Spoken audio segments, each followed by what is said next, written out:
नाज़रीन अस्सलाम वालेकुम। स्पेशल टॉक में मां आहियां जो मेज़बान शकील सुमरो। नाज़रीन ही जेको असां डिस्कोर्स जमहूरियत जी बका वारो सवाल ऐं उनमें सियासी पार्टियुनि जो किरदार उनजो अॼु ही टियों हिस्सो आहे ऐं उन टे हिस्से में असांखे नाले वारे कानूनदान ऐं सीनियर तज़िये निगार शहाब ओस्तो साहब जॉइन किया है। स्टूडियो में असांखे सीनियर सहाफ़ी ऐं सीनियर तज़िये निगार मंज़ूर शेख साहब जॉइन किया है। बिन्हीं मेहमाननि खे असां भलीकार कयूं था। गुज़रियल जेको असांजो प्रोग्राम हो असां वटि इहो ई बहस थी रहियो हो त जमहूरियत जी बका वारो जेको सवाल आहे सियासी अमल ऐं उहो सियासी अमल जॾहिं कंटिन्यू नथो रहे त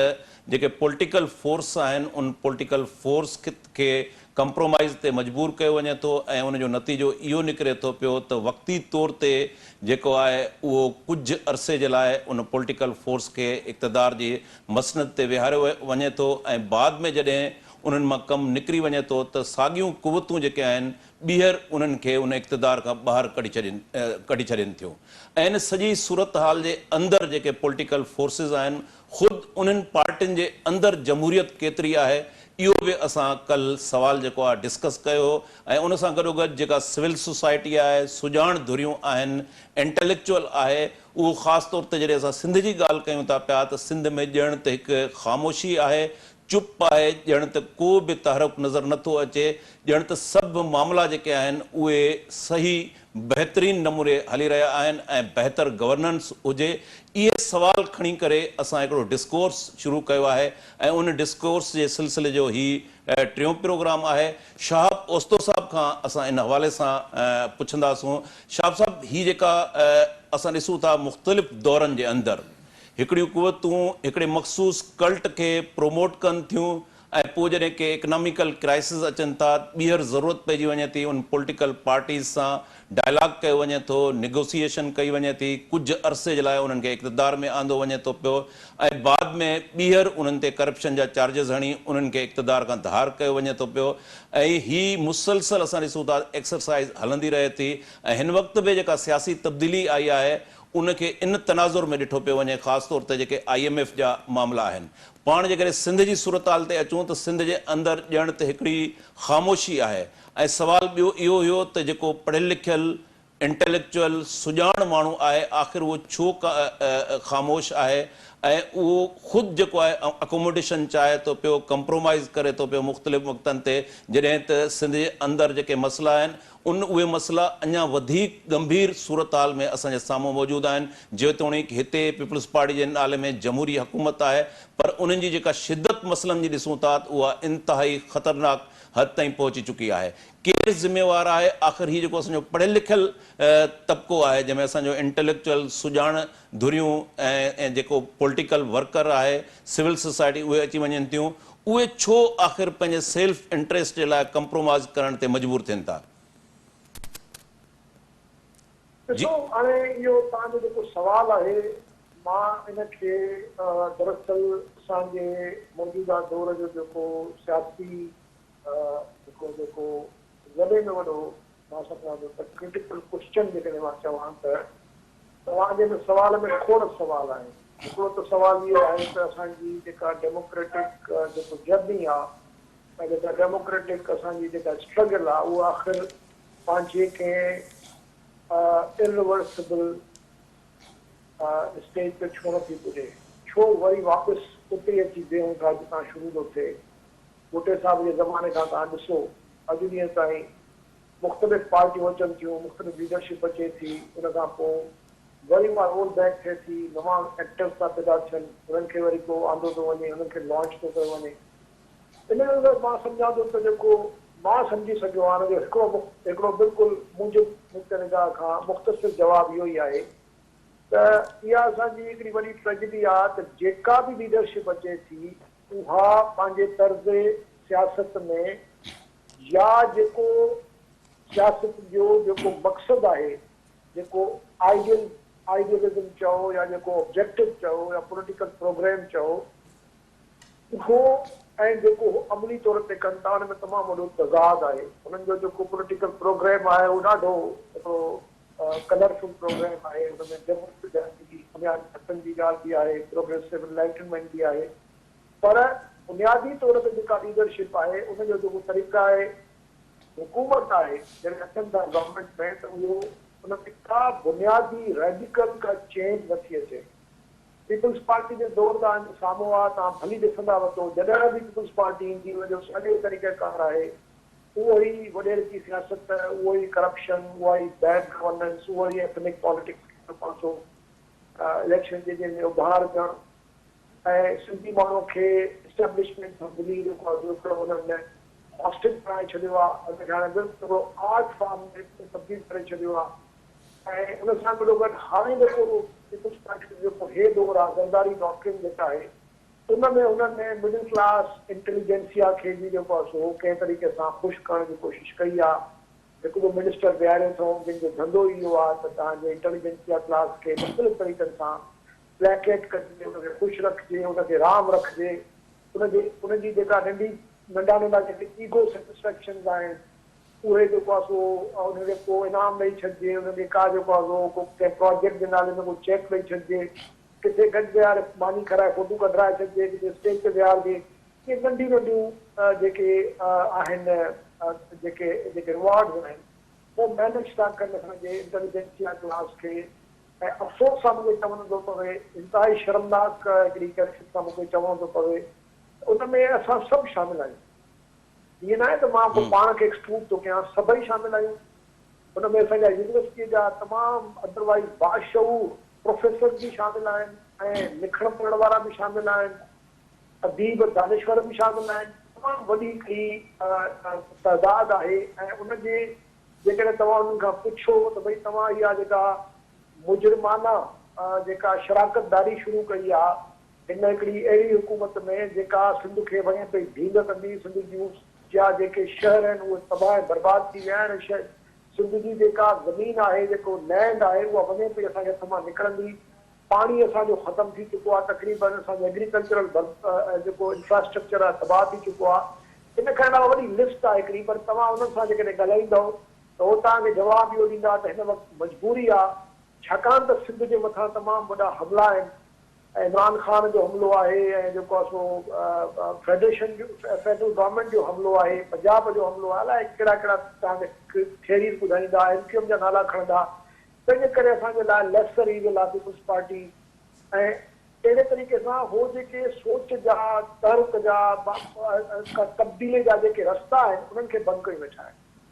ऐं माण्हुनि खे उन्हनि हिकिड़े तरह सां कन्विंस करण में कामयाबु थी विया आहिनि त भई तव्हां इहो कुफुर आहे जो तव्हां ज़रदारी जे ख़िलाफ़ु ॻाल्हायो, इहो कुफुर आहे जो तव्हां बिलावल भुट्टो जे ख़िलाफ़ु ॻाल्हायो, ऐं इहो कुफुर आहे जो तव्हां हिन मौक़े ते जॾहिं सिंध ते राता आहिनि, सिंध ते तमामु वॾो जेको आहे सो हमिलो आहे, तव्हां जेको आहे हाणे अनकंडीशनली पीपल्स पार्टी मदद कयो, पीपल्स पार्टी सां गॾु बीहो, न त सिंध जो जेको वैदत आहे उनजो कबाड़ो थी वेंदो। बावजूदि हिन हक़ीक़त जे त उहो सम्झनि था त जेके ज़रदारीअ जी सियासत जो जेको महवर आहे उहो सिर्फ़ु उनजी ताक़त ऐं उनजो पैसो आहे। सिंध जे अवाम, सिंध जे माण्हुनि जी फलाह, सिंध जो आईंदो, इंटेग्रिटी जो को उन सां ॼण वठणु कोन्हे। हाणे बि जेका हुन एमक्यूएम सां जेको एग्रीमेंट कई आहे जंहिंमें ख़तरनाक हद ताईं फज़ल रहमान भी शामिल थियो आहे, उनमें शहबाज शरीफ़ भी शामिल थियो आहे, उनमें शायदि ॿिया बि हिकु लीडर्स आहिनि जिन गारंटर जे तौर ते एमक्यूएम ऐं पीपल्स पार्टी विच में जेको ख़तरनाक एग्रीमेंट थियो आहे, जंहिंजी असांखे ताईं ख़बर कोन्हे, पर जेको लीक थियो आहे त सिंध में एडमिनिस्ट्रेटिव यूनिट्स जी ॻाल्हि कई वई आहे। उहा ई ॻाल्हि जेका कुझु साल पहिरियों खां कंदा था अचनि त पहिरियों ॾाको आहे एडमिनिस्ट्रेटिव यूनिट्स ऐं उन खां पोइ आहे तव्हांजो सिंध जो जेको आहे सो बंटवारो। मूंखे ॾाढो अफ़सोस सां चवणो थो पए त तव्हांजे ई प्रोग्राम में या तव्हांजे के दोस्त जे प्रोग्राम में सिंध जो हिकिड़ो तमामु वॾो बर्फ़ अदीब दानिश्वर अलाए छा आहे, उन चयो त पोइ छा थी पियो जेकॾहिं एडमिनिस्ट्रेटिव यूनिट सिंध में ठहनि था त कहिड़ो फ़र्क़ु थो पए। हाणे इहा आहे असांजी सोच, इहो आहे असांजो अमल। हाणे इहा जेका कलेक्टिव जेका कंप्रोमाइज़ आहे, मूंखे शकील साहिबु सम्झ में नथो अचे त हिनजी कॉस्ट ईंदड़ नस्लूं पे कंदियूं या असां हाणे ई पे करे छॾींदासीं ऐं हुनजो फ़ाइदो जेके हुन जा दिफ़ा था कनि उनजो फ़ाइदो उन्हनि खे बि कहिड़ो थो मिले, कहिड़ो फ़ाइदो थो मिले, मूंखे सम्झ में नथो अचे त छा मिलंदो हूंदो। थी सघे थो का थोरी घणी का लिफ्ट मिली वेंदी हूंदी, काथे नंढो वॾो प्रोजेक्ट मिली वञे, शायदि आई डोंट नो। पर उनके बावजूद जो अनकंडीशनल इंटेलेक्चुअल सरेंडर आ तव्हां जे तरीक़े सां अखियूं मुटे वेही रहिया हो, जीअं जे तरीक़े सां तव्हां सिंधी माण्हुनि जो जेको सोच जो धारो आहे उनखे तव्हां ठहण कोन था ॾियो, रस्ता बंदि करे छॾिया आहिनि, माण्हुनि खे तव्हां था चओ चुप करे वियो। ऐं ॿिए तरफ़ तव्हां ॾिसो त भींग अची वई आहे, असांजी ॿाहिराड़ी त असांजे हित मां बिल्कुलु निकिरी वई आहे। 30-35 भोतार आहिनि जेके सॼी सिंध खे कंट्रोल था कनि, पुठियां हुननि जी एस्टेब्लिशमेंट वेठी आहे। हाणे कराची जो शुरू थियो आहे सिलसिलो, अॼु तव्हां पढ़ियो हूंदो त हिन मुर्तज़ा वहाब खे हटाइनि था, हुन खां पोइ MQM जा माण्हू लॻंदा। तव्हां कंहिं बि फर्स्ट ईयर जे लॉ जे तालिब इल्म खां पुछो जेके थोरो घणो सर्विस रूल्स जी ख़बर हुजे, तव्हांखे ॿुधाईंदो त जेकॾहिं को कामोरो कंहिं सियासी माण्हुनि जी सिफारिश सां लॻंदो त उहो मिसकंडक्ट आहे, उनखे तव्हां मेजर पेनल्टी में हणी सघो था। छाकाणि त ब्यूरोक्रेसी जेका उहा डीपोलिटिसाइज्ड ब्यूरोक्रेसी आहे। असां वटि जेको लॉ आहे, हिते बाक़ाइदे मुआइदो थियो आहे त कराचीअ में कामोरा जेके लॻंदा उहे MQM जे सिफारिश ते लॻंदा। तव्हां अंदाज़ो कयो, तव्हां रूल ऑफ लॉ जी जेका लताड़ आहे, पर ज़बान बंदी आहे, को लफ़्ज़ कढण लाइ तयारु कोन्हे इन भव में त न असांखे इहो जेकॾहिं दिलावर भुट्टे जे लाइ कुझु चयोसीं त कुफुर थी वेंदो, असांजी सिंधियत जो सवाल पैदा थी वेंदो। हाणे तव्हां मूंखे ॿुधायो त हिन दौर में जेकॾहिं इहा रिवायत पई, हुते त असांजे ॿाराड़ीअ वारी सिंध में त रिवायत छा, उहो त हाणे हिकिड़ो सिस्टम बणिजी वियो आहे त भोतार जी मर्ज़ीअ सां DC थो लॻे, भोतार जी मर्ज़ीअ सां SP थो लॻे, भोतार जी मर्ज़ीअ सां मुख़्तियारकार, तपेदार, SHO हर सभु भोतार रहणा आहिनि। ऐं उते तव्हां हिकिड़ो जेको मिडिल क्लास जो माण्हू आहे, उन वीचारी जी जेका हालत आहे, उनजी पंहिंजी ज़ाती प्रॉपर्टी महफ़ूज़ कोन्हे, उनजी इज़त, उनजा नंग, उनजी पंहिंजी का हैसियत कोन्हे। जेसि ताईं उन्हनि भोतारनि जे पेरनि में वञी नथो किरे उहो वीचारो, तेसि ताईं उनजी ज़िंदगी उते सलामत कोन्हे। हाणे कराची में वरी सिलसिलो शुरू थी वियो आहे, हिकिड़ी MQM जो उहो दौर ख़तमु थियो, असां ख़ुशि थियासीं, हिकिड़ो नओं सिलसिलो शुरू थियो आहे। कराची में मजबूर थी माण्हू उतां लताड़ जी धिकार जी अचनि था। कराची में हज़ारनि जी तइदाद, बल्कि लखनि जी तइदाद में सिंधी कराची आयो आहे, निंढड़को आहे, पर अचे थो, पंहिंजी मुड़सीअ सां अचे थो, बचा ॿार वठी कराची में अर्बनाइज़ेशन मजबूरन उनखे ऑप्शन एक्सरसाइज करणो थो पए, छाकाणि हुते बुख थी वई आहे। हाणे तव्हां ॾिसजो कराची में जॾहिं इहो लसानी बुनियादनि ते कामोरा भर्तियूं थींदा, कामोरनि खे स्ट्रेटेजिक निगाहनि ते लॻायो वेंदो, ऐं उनखां पोइ जेको बि फ़ैसिलो कंदा, ज़ाहिर आहे उहो पंहिंजे प्रोमोटर्स ऐं पंहिंजे प्रोटेक्टर्स जे मर्ज़ीअ सां कंदा। वरी उहा ई कराची में लसानी सियासत शुरू थी वेंदी। ऐं तव्हां भली मूंसां डिसएग्री कयो, पर मां बिल्कुलु इन ॻाल्हि ते कन्विंस्ड आहियां त इहा लसानी सियासत MQM जी न आहे। इहा लसानी सियासत पीपुल्स पार्टी जी आहे। पीपुल्स पार्टी इलेक्शन जे ॾींहंनि में इहे लसानी मसइला पैदा कंदी आहे त जीअं सिंधी माण्हू वरी उहा जेका 19वीं सदी वारी नेशनलिज़म आहे त मरसूं सिंध न ॾेसूं, उन ते वरी असांखे वोट कंदो, ऐं MQM खे बि सूट कंदी आहे, वरी कराची में मुहाजिर वोट असांखे मिले। इहो जेको ड्रामो आहे उन में असां चरिया न आहियूं। घटि में घटि मां ज़ाती तौर ते सम्झां थो त मां चरियो न आहियां, मूंखे का ग़लतफ़हमी कोन्हे। मां रिकॉर्ड में चवां त घणनि ॻाल्हियुनि में अरबाब ग़ुलाम रहीम ज़रदारीअ खां बहितर आहे। तव्हां भली रिकॉर्ड कढी ॾिसो, अरबाब ग़ुलाम रहीम जे ज़माने में जेका पब्लिक लैंड ॾिनी वई उहा बि ॾिसो, जेका पब्लिक लैंड ज़रदारीअ ॾिनी आहे उहा बि ॾिसो। तव्हां हितां कराचीअ खां हैदराबाद ताईं ॾिसो त ज़रदारी जे दौर में जेका तव्हां वटि ज़मीन जी भींग थी आहे, हज़ार जी तइदाद में जेके माण्हू जेके अप्रूव थिया आहिनि, 300 साल पुराणा ॻोठ तबाह ऐं बर्बाद थी, उन्हनि खे बेआरो मददगार बेघर कयो वियो आहे, जिन जो को पतो कोन्हे उहे ॻोठ काॾे विया। उहे वीचारा हाणे बिल्कुलु होमलेस जेको आहे, उन्हनि जी का न, उन्हनि जो को डेमोग्राफिक्स में किथे का उन्हनि जी गणत आहे आहिनि किथे। त उनजे बावजूद असां इन करे ख़ामोश था, असांखे चवनि छो, छाकाणि त सिंध ख़तरे में पइजी वेंदी। असांजी जेकॾहिं सिंध जो जेकॾहिं दारोमदार ज़रदारीअ ते आहे त यार पोइ असांजो मुस्तक़बिल ॾाढो डार्क आहे। असां पोइ असांजो अलाए छा हशर थींदो। शाह साहब ये सवाल खणी असां मंज़ूर साहब ॾाढो था। मंज़ूर साहब, हिकिड़े पासे जेको हाइब्रिड सिस्टम आहे, पाण ॾिसूं था उते सियासी जेको अमल आहे उहो बि उते यरगमाल हुजे थो ऐं कंप्रोमाइज़ खां पोइ उन्हनि खे स्पेस मिले थो पियो। ॿियो पासो असां ॾिसूं था त हिकिड़ो असांजो यूथ, जेका कल्ह पंहिंजे प्रोग्राम में ऑप्टिक्स जी ॻाल्हि थी, यूथ ट्रेंड्स जी ॻाल्हि थी, ऐं उहो यूथ ट्रेंड्स जेको आहे उहो डीपोलिटिसाइज़ एतिरो थियो आहे, गैर सियासी आहे ऐं उहो कल्ट जे वर चढ़ियल आहे। टे पासे असां ॾिसूं था त ख़ुदि आसिफ़ ज़रदारी यानी शहीद मोहतरमा बेनज़ीर भुट्टो के पावर पॉलिटिक्स जा जेके टैक्टिक्स सम्झाईंदे चयो त जेकॾहिं असां वटि पैसो न हूंदो त पावर पॉलिटिक्स न करे सघंदासीं, माना फ्रीगिरी अचे थो पैसो। टियों जेको शाह साहब या पाण डिस्कस कंदा रहिया आहियूं त बाक़ी वञी बचे थो पियो हिकिड़ो सुञाण पढ़ियल लिखियल जेको सम्झे थो इनखे डेवलप कंट्रीज़ में पाण कल्ह डिस्कस कयो त जॾहिं बि इन क़िस्म जी का सूरत हाल पैदा थिए थी त उहो रिएक्ट करे थो, उहो क्लास जॾहिं रिएक्ट करे थो ख़ुदि उन ते क्रिटिसिज़म थी वञे थी या मुकमल तौर ते ख़ामोशी आहे उहो अकोमोडेशन पंहिंजी चाहे थो पियो, त अहिड़ी सूरत हाल में गस असां वटि कहिड़ो बचे थो पियो? महिरबानी शकील साहब, शवाब साहब जेका ॻाल्हि कई उन में मतिलबु एडिशन छा कजे, पर कुझु शयूं जेके आहिनि उहे मां ज़रूरु चवंदुसि। कल्ह बि ॿिनि पंहिंजनि प्रोग्रामनि में ॻाल्हि थी, पॉलिटिकल पार्टीज़ जेके आहिनि असांजूं पाकिस्तान जे अंदरि, उन्हनि जी सूरत हाल, उन्हनि जी हालत कहिड़ी रही आहे, उन में त ॿराया ई कोन्हनि, ठीकु आहे। ऐं कल्ह डॉक्टर करीम बि हो त प्रोग्राम में इहा ॻाल्हि कई त पीपुल्स पार्टी हिकु दफ़ो इलेक्शन कराई ऐं पार्टी जा जेके नामिज़ कयल नॉमिनेटेड जेके कैंडिडेट्स हुआ उहे सभई हाराए विया ऐं पोइ उनखां पोइ फौरी तौर ते हुननि ऐलान कयो इलेक्शन जी रिज़ल्ट जो, कुझु बि न चुप करे जेको आहे उहो वेही रहिया, ठीकु आहे।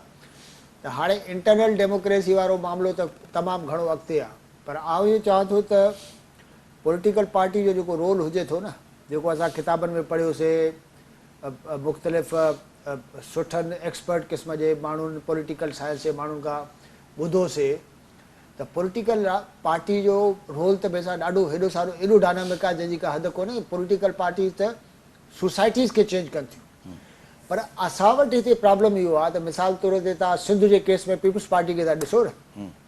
हाणे पीपुल्स पार्टी हिकिड़ी त भुटनि जी उन्हनि ते बि ॻाल्हि थी सघे थी, उन्हनि बि माशाल्लाह हिस्ट्री में जेको आहे चङो ख़ासो नालो कमायो आहे, पर जॾहिं त सभई भुटोस शहीद थी विया, मारिया विया या मरी विया वॉट एवर, उनजे करे ठीकु आहे तव्हां उनखे फ़िलहालु छॾियो। पर इवन बेनज़ीर भुट्टो जे दौर में जेको हिकिड़ो वॾो क्रिटिकल डिसीशन जेको आहे, त जॾहिं त नवाज़ शरीफ़ या मुस्लिम लीग नून खे वटि तमामु वॾो पैसो आहे, तंहिंजे करे उन सां मुक़ाबिलो करण जे लाइ असां वटि बि तमामु वॾो पैसो हुजणु घुरिजे। यानी तव्हां अंदाज़ो कयो त इहो सिंध जी तारीख़ जो, पाकिस्तान जी तारीख़ जो बि आहे, पर सिंध जी तारीख़ जो सभ खां ख़तरनाक ऐं सभ खां वधीक नुक़सानु ॾींदड़ जेको आहे उहो डिसीशन आहे त हिकिड़ी पार्टी जेका सम्झे थी या चवे थी त पॉलिटिकल पार्टी आहियां मां, डेमोक्रेटिक पार्टी आहियां ऐं डेमोक्रेसी लाइ पाकिस्तान जे अंदरि मूं हेतिरियूं क़ुर्बानियूं ॾिनियूं, उहा हिकिड़ो एॾो इमोरल क़िस्म जो डिसीशन करे थी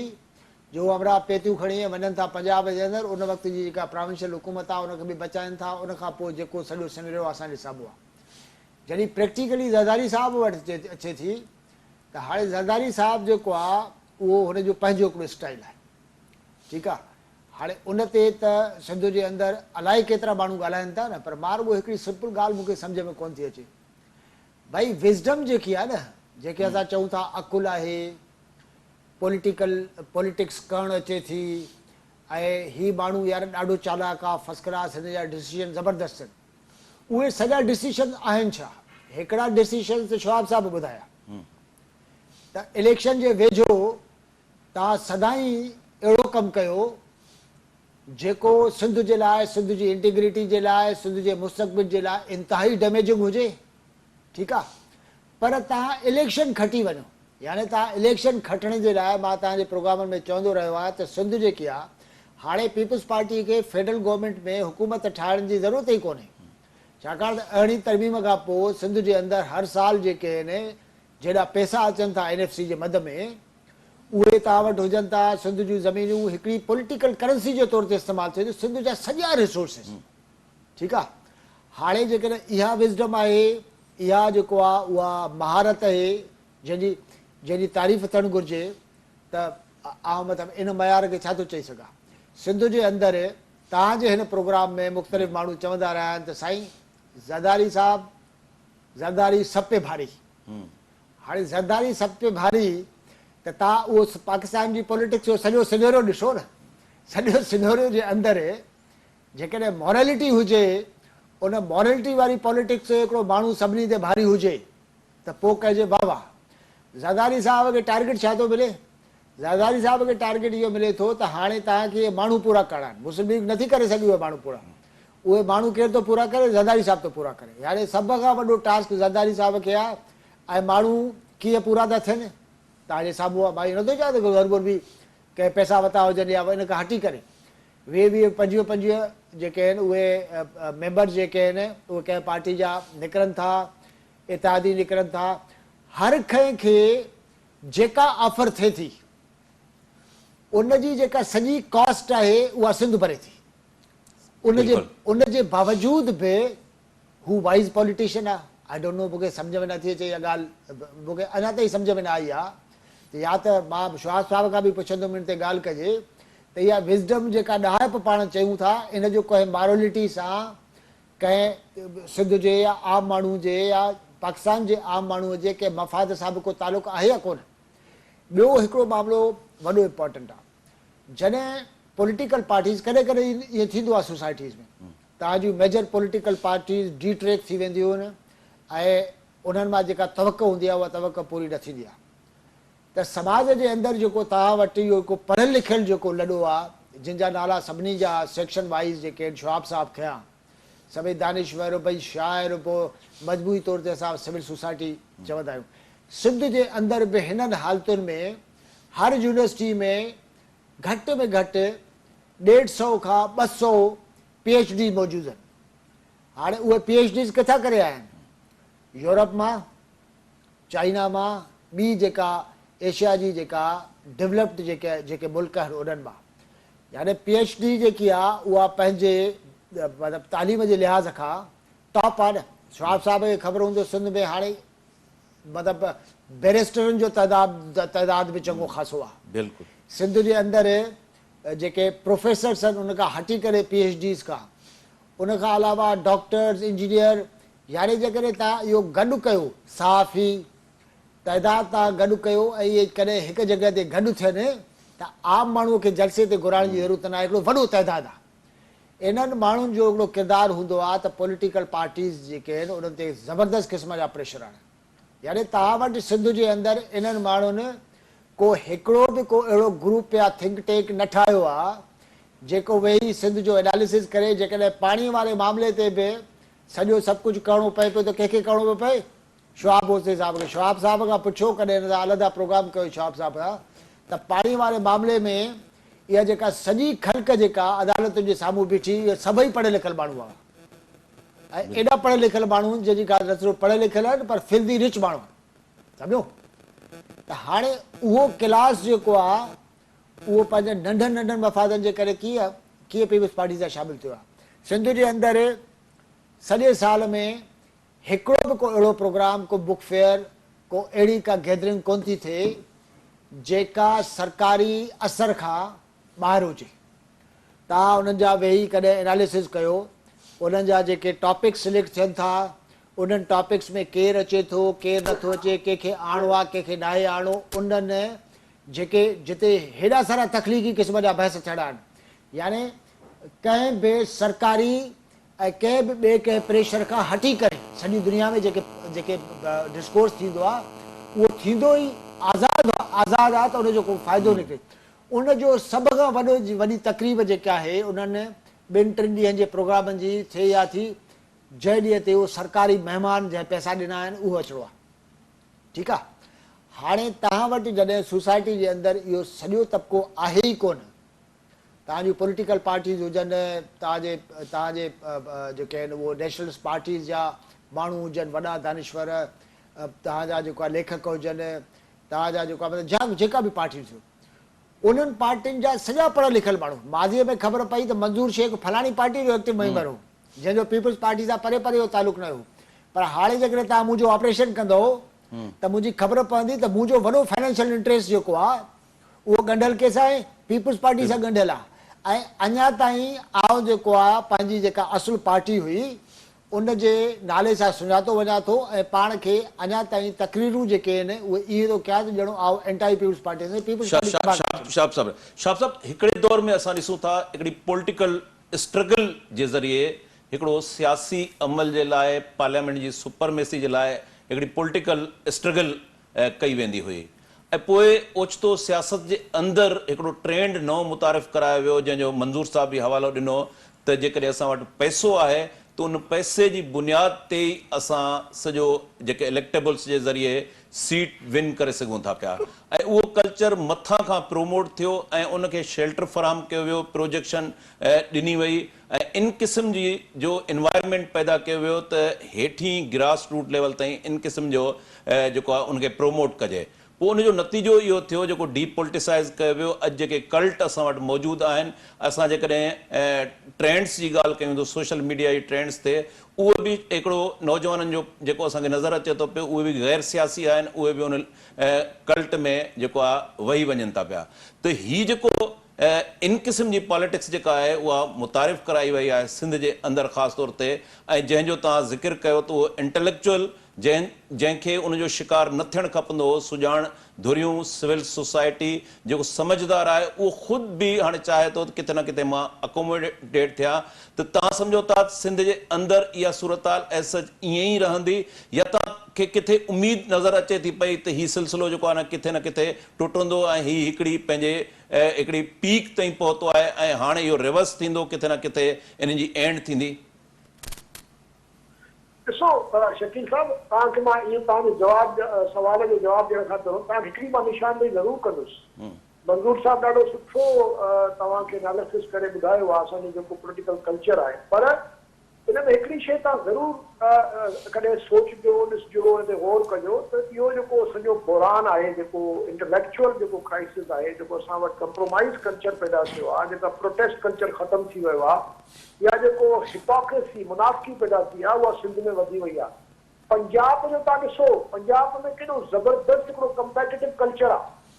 पंजाब में सियासत एॾी गरम थी वई आहे जो हाणे उते जेका हुकूमत अचे थी उनखे 15 ॾींहंनि में ई पंहिंजो हिसाब ॾियणो थो पवे इमरान खान भली केॾो बि जलसा करे कुझु बि करे पर माण्हू सभु सम्झनि था त किथे इमरान ग़लति आहे किथे सही आहे इमरान खे किथे सपोर्ट करणु घुरिजे किथे हुनखे सपोर्ट करणु न घुरिजे यानी जेका डायनामिक्स पंजाब जी आहे ऐं केपी जी आहे तव्हां ॾिसो त उते बाक़ाइदा हिकिड़ी चटाभेटीअ वारी सियासत डेमोक्रेटिक नॉर्म्स खे मज़बूत करण वारी सियासत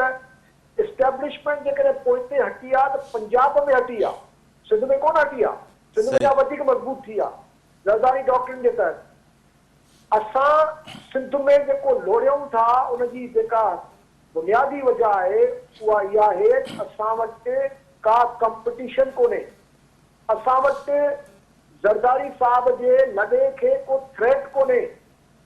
असां वटि काविश में आर्टिकल लिखी सिंध जे जेको आहे सो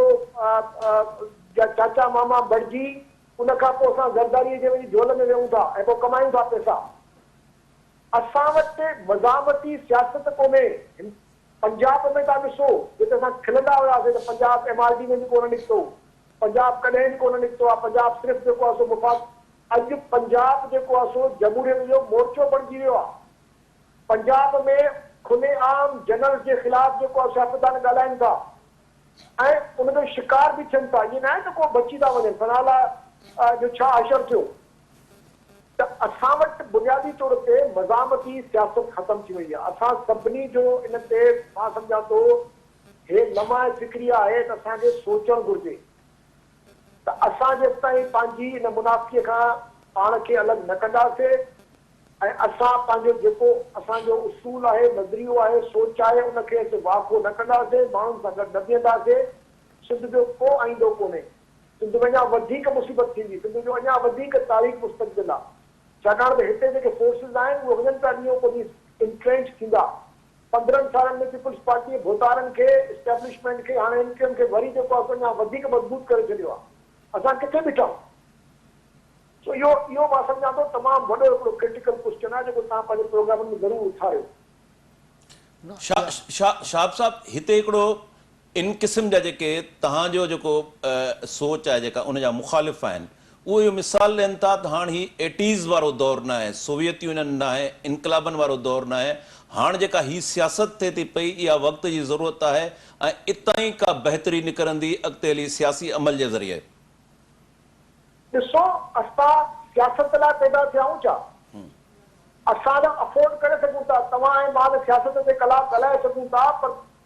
हीअ रियासत जेका हुई जंहिंमें 22 करोड़ माण्हू आहिनि, जंहिंजो 70% माण्हू दुख ऐं जेको आहे सो बदहालीअ जो शिकार आहे, सिर्फ़ु सियासत कंदो छा? तव्हां आइनी सुधारा बि आंदा, तव्हां हाणे सिविलियन गवर्नमेंट्स बि आंदियूं, चोथीं पंजी गवर्नमेंट आहे हीअ, त माण्हुनि खे कुझु त मिले। माण्हू वीचारा काॾे वञनि, कंहिंजो इंतज़ारु कनि? ऐं मूंखे तव्हां ॿुधायो त 80s वारो दौर त हिन खां बेटर दौर हुयो। लीडरशिप हुई, माण्हुनि में उमेद हुई, होप हुई, ऐं सभ खां वधीक उमेद ऐं होप में हुई। हिते लेफ्ट बि हुयो, हिते जेको आहे सो राइट बि हुयो, हिते तव्हांजो नेशनलिस्ट बि हुयो, हिते पीपल्स पार्टी बि हुई। वॾेरो मजबूरन तव्हांजे डेमोक्रेटिक स्ट्रगल जो हिसो बणियो। पीपल्स पार्टी खे ऐलान कंदा हुया त असांखे टिकेट जो। अॼु सिंध जिते बीठी आहे, तव्हां मूंखे ॿुधायो, मां सम्झां थो बलोचिस्तान में मज़ाहिमत वधीक आहे। बलोचिस्तान जा माण्हू वड़नि था, जिते एॾो मतिलबु हिकिड़ो कहत आहे लीडरशिप जो, हुनजे बावजूदि त मिडिल क्लास निकिरी आयो आहे। ॾिसो, यूक्राइन में जेके रशियन फोर्सिस खे जेकॾहिं का कंटेनमेंट मिली आहे, उनखे हिन वक़्तु को रेजिस्टेंस मिलियो आहे, त पोइ उहो प्रोफेशनल आर्मी कोन थी बणे। मिडिल क्लास जा माण्हू, प्रोफेसर्स, टीचर्स, बिज़नेसमैन, स्टूडेंट्स, उन्हनि वीचारनि जेको आहे ॿ टे महीननि जी जेको आहे मिलिट्री ट्रेनिंग वठी वञी महाल ते विढ़नि था। छाकाणि त उहे सम्झनि था त कमिटमेंट असांजी जेका आहे पंहिंजे माण्हुनि सां आहे, असांजी आज़ादीअ सां आहे, असांजे ज़मीर सां आहे, असांजी जेको आहे सो टेरिटोरियल इंटेग्रिटी सां आहे। सियासत जो माहौल जेकॾहिं तव्हांजो नज़रियो, सोच ऐं आला क़दर न आहिनि, त पोइ सियासत कहिड़ी बची? पोइ त सॼी जेका सो मुनाफ़िकी आहे न, पोइ त ज़िलत आहे। मंजूर साहब, ही जेका शहाब साहब अहम ॻाल्हि कई, मुज़ाहिमती सियासत वारो दौर जेको आहे, हींअर त असां ॾिसूं था 18वीं तरमीम मंज़ूरी जे बावजूद बि सिंध में असां ॻोठ वहण वस्तनि में ॾिसूं था पिया त इंतिहाई वर्स्ट सूरत हाल आहे। साईं, ठठ थी वियो न, मतिलबु 18वीं तरमीम खां पोइ जेके पावर मिलियो उन में ठठ थी वियो न। कल्ह बि ऐं ॿिनि प्रोग्रामनि में जेका शहाब साहब ॻाल्हि कई, आउं चवां थो त इहा जेका शइ आहे न साईं, दुनिया चेंज थी वई आहे। पाण ठाहियो, ॿुधो, ऐं ज़बरदस्त ॿार बि पढ़णु घुरिजनि, फरा फर्स्ट क्लास, घर बि हुजनि, पाण अर्बन बि थियूं, अर्बनाइज़ बि थियूं। लेकिन इन सॼी शइ जी कॉस्ट छा आहे? इहा ॾाढी इंपॉर्टेंट ॻाल्हि आहे। ॿी ॻाल्हि इहा आहे त अञा ताईं मूंखे इहा ॻाल्हि सम्झ में न आई आहे त दुनिया में तब्दीली, असां जहिड़नि सोसाइटियुनि में तब्दीली, इवन जेके तव्हांजूं डेवलप्ड क़िस्म जूं सोसाइटीज़ आहिनि, उन में तव्हां ग़लति ट्रेंड्स जे ख़िलाफ़ु जॾहिं विढ़ो था त तव्हांखे कुर्बानी ॾियणी थी पए न, कुझु न कुझु ॾियणो थो पए न। हाणे मूंखे इहा नथी सम्झ में ॻाल्हि अचे त सिंध जे अंदरि को बि पंहिंजो जेको आहे उहो कंहिं बि क़िस्म जो इंट्रस्ट जेको आहे उहो सेक्रीफाइस करण खां सवाइ तब्दीली कीअं थो आणे। वधीक जेको जंहिं सॼे क्लास जी पाण ॻाल्हि कयूं था, मिसाल आउं त इहो चवंदुसि, तमामु घणनि माण्हुनि खां पुछंदुसि त शाह जी शाइरीअ में को मूंखे भला हिन वक़्तु सिंध जे अंदरि वॾे अरसे खां इहो थींदो आहे न, शाह जेको आहे फलाणे पंहिंजे कलाम में जो आहे फलाणी जी तारीफ़ कई आहे, हीअ हुनजो सुर आहे, हुन जिदोजहदुनि ऐं वरी अज़मत जी तारीफ़ कई आहे न। शाह जे सॼी शाइरीअ में को माण्हू मूंखे अहिड़ो शहर ॻोल्हे ॿुधाए जंहिंमें शाह इहो चयो हुजे त तव्हां सोसाइटी बि चेंज कयो ऐं शाहूकार बि थियो पैसे जे लिहाज़ खां, ठीकु आहे, ऐं कंहिं बि जॻह ते तव्हां पंहिंजो इंट्रस्ट न छॾियो। आउं चवां थो त कुझु ॾियण खां सवाइ तव्हांखे कुझु मिलंदो कीअं? मतिलबु जेको माण्हू इहे सोचे त बग़ैर ॾियण जे कुझु मिलंदो, त आउं सम्झां थो त उनजे सोच ते पाण छा था चई सघूं? हिते असांजो प्रोग्राम जो वक़्तु पुॼाणी खे पहुतो ऐं हीउ डिस्कोर्स असां कोशिशि कंदासूं त ईंदड़ प्रोग्रामनि में बि उनखे बहस हेठि आणियूं ऐं जमहूरियत जी जेको बका जो सुवालु आहे, ख़ासि तौर ते जेको मिडिल क्लास जो सिविल सोसाइटी ऐं सुञाण धुरियुनि जो जेको रोल आहे, उनखे बि पाण बहस हेठि आणींदासूं। हिते असांजो टाइम जेको आहे उहो पुॼाणी खे पहुतो। शाह साहब तव्हांजी महिरबानी, मंज़ूर साहब तव्हांजी महिरबानी। नाज़रीन, ईंदड़ प्रोग्राम ताईं इजाज़त ॾींदा। अल्लाह भाई।